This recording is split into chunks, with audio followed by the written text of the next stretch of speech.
향후 10년이라는 긴 시간을 두고 바라보면 대한민국 코스피 시장은 구조적으로 꽤나 큰 폭으로 상승하는 시대가 도래할 것이라고 전망합니다. 이러한 상승장의 이면에는 기업들이 주주들에게 지급하는 배당금이 나날이 늘어나는 제도적 뒷받침이 핵심 동력으로 작용하고 있습니다. 과거 미국의 401k 제도처럼 은퇴자들이 주식시장이 성장함에 따라 늘어나는 배당금으로 노후 생활을 영위하는 시대가 열리는 것입니다. 은퇴자들의 목적은 결국 현금 흐름인데 부동산을 최소화하고 연금 자산을 늘려야 실질적인 생활비가 창출되는 구조로 변화하게 됩니다. 집을 단순히 보유하고 있는 것만으로는 당장의 생활비가 나오지 않기 때문에 부동산에서 주식으로 자산의 대전환이 일어나는 시점입니다. 이것은 국가 차원에서 부동산에 묶인 자금을 주식시장으로 유도하려는 의도이며 정권이 바뀌더라도 계속 이어질 수밖에 없는 거대한 추세입니다. 수천조 원에 달하는 거대한 부동산 자산 중에서 아주 일부분만 주식시장으로 넘어와도 코스피는 엄청난 상승 탄력을 받게 될 것입니다. 정부가 제시한 밸류업 가이드라인을 보면 배당 성향 25%에서 40% 구간의 기업들이 배당금을 10%씩 늘리도록 유도합니다. 매년 배당금을 10% 이상 꾸준히 늘리는 기업은 좋은 기업으로 분류되고 그렇지 못한 기업은 시장에서 소외되는 양극화가 일어날 것입니다. 투자자 입장에서는 국가가 숫자로 명확한 기준을 제시했기에 배당이 성장하는 기업에 투자하고 싶은 심리가 자연스럽게 커지게 됩니다. 배당 성장주로 자금이 집중적으로 유입되면서 해당 기업들의 주가가 오르고 동시에 배당 수익도 늘어나는 선순환 구조가 완성됩니다. 7위의 법칙을 적용해 계산해보면 연평균 수익률이 10%일 때 자산이 2배로 불어나는 데 걸리는 시간은 딱 7년입니다. 만약 지금 2만 원짜리 주식을 매수해서 1,000원의 배당금을 받는다면 현재의 배당 수익률은 5%에 불과할지도 모릅니다. 하지만 기업이 매년 배당금을 10%씩 인상한다면 1,100원, 1,210원으로 복리 효과를 누리며 배당금이 불어납니다.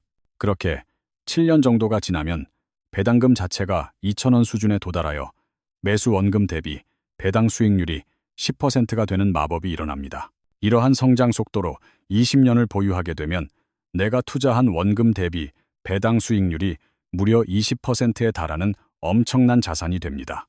따라서 배당주를 아직 저렴할 때 미리 사서 모아둔 사람들은 적은 원금으로도 풍요로운 노후를 챙길 수 있는 기회를 잡게 됩니다. 반면에 코스닥 시장은 시가총액 500조 원을 돌파하고 정부의 펀드 조성 이슈가 있지만 투자에 있어 매우 신중한 접근이 필요합니다. 코스닥 시장이 활성화되면 오히려 준비되지 않은 개인 투자자들이 변동성에 휘말려 시장에서 퇴출당하는 경우가 아주 많이 발생할 것입니다. 코스닥 시장에는 적자 기업이 상당히 많아서 밸류에이션 측정이 불가능하고 오로지 꿈과 기대감만으로 주가가 움직이는 경향이 큽니다.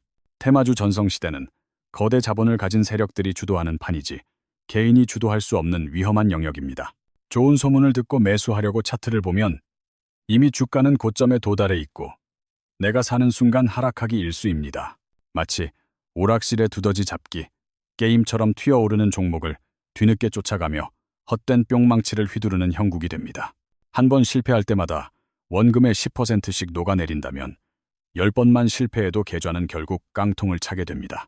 설상가상으로 코스닥 투자자들은 빚을 내는 신용 미수까지 써서 무리하게 레버리지를 일으키는 경향이 매우 강합니다. 이러면 한 번 틀릴 때마다 20%씩 손실을 보게 되어 단 5번의 실패만으로도 파산에 이를 수 있습니다. 수많은 사람들이 일확천금을 꿈꾸며 코스닥에 뛰어들지만 오히려 돈을 잃고 씁쓸하게 퇴장하는 상황이 연출될 것입니다. 따라서 코스닥에 투자를 꼭 하고 싶다면 위험한 개별 종목보다는 시장 지수 전체에 투자하는 방식을 권장합니다.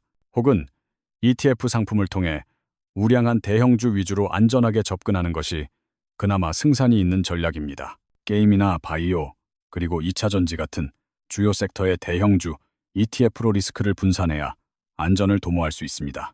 대박을 노리고 변동성이 큰 종목에 들어가기보다는 확실한 확률로 적게 먹고 빠지는 전략이 훨씬 유효합니다. 한동안 시장을 뜨겁게 달구었던 조선해운 섹터는 이제 충분히 상승했으니 미련 없이 보내줄 때가 되었습니다. 야구로 비유하자면 류현진 선수가 국내 리그를 완전히 평정하고 더 큰 무대인 메이저리그로 떠나는 상황과 같습니다.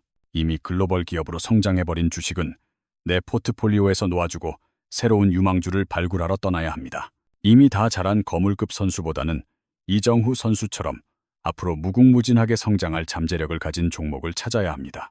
매도할 때는 까치밥 전략을 사용하여 마지막 수익 구간은 다음 사람을 위해 남겨두는 투자의 미덕이 필요합니다. 시골 감나무 꼭대기에 감 두세 개를 까치를 위해 남겨두듯 주식도 머리 꼭대기 최고점에서 팔려고 욕심내지 마십시오.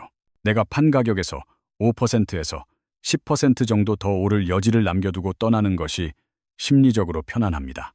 내 주식을 사간 사람도 수익을 낼 수 있어야 시장에 온기가 돌고 건전한 투자의 순환이 이루어질 수 있습니다. 2차 전지 섹터는 로봇 시장 확대와 맞물려 새로운 모멘텀을 기대할 수 있지만 호재와 악재가 복잡하게 공존합니다.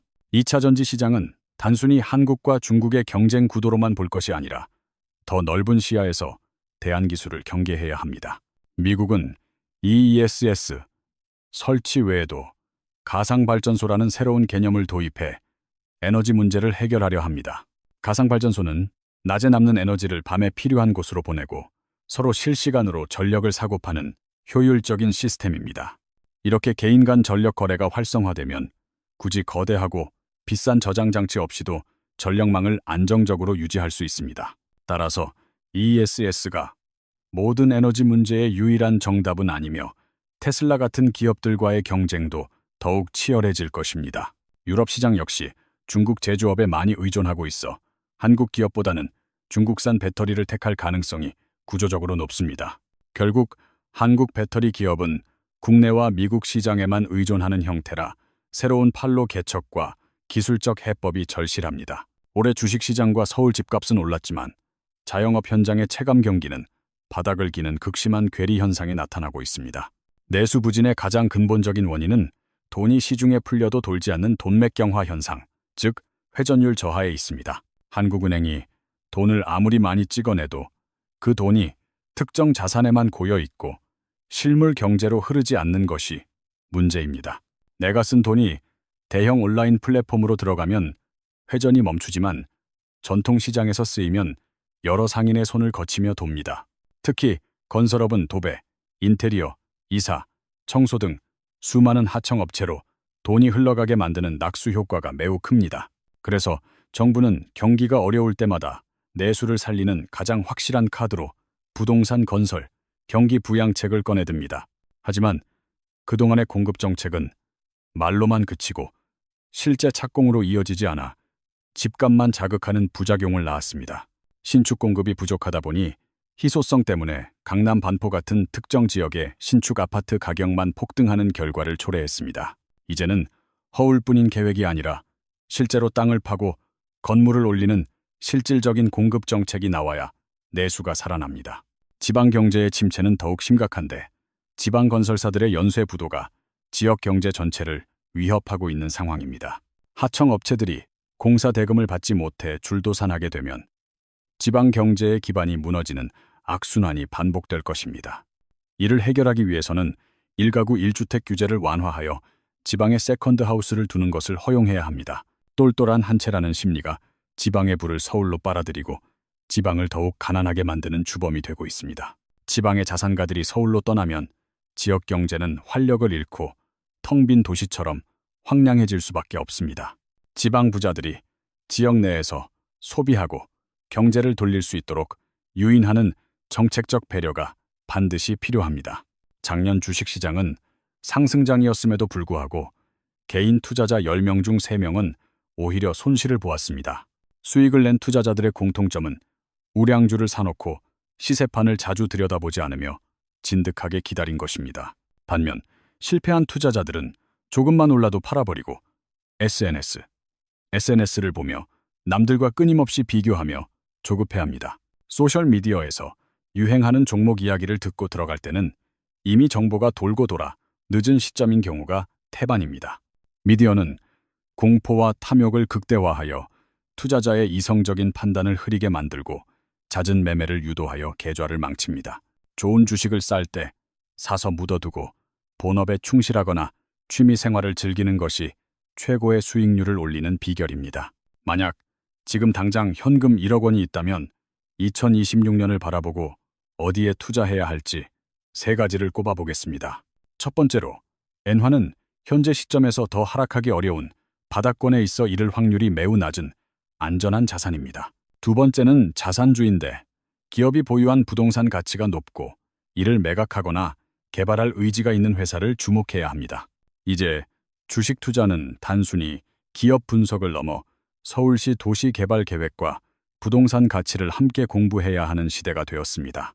세 번째는 AI 테마에 휩쓸리지 않고 본업에서 돈을 잘 벌며 배당 여력이 충분한 중견 지주사들입니다. 한국타이어처럼 현금 창출 능력이 뛰어나면서도 아직 시장의 주목을 덜 받은 알짜 배당주들을 눈여겨보시기 바랍니다.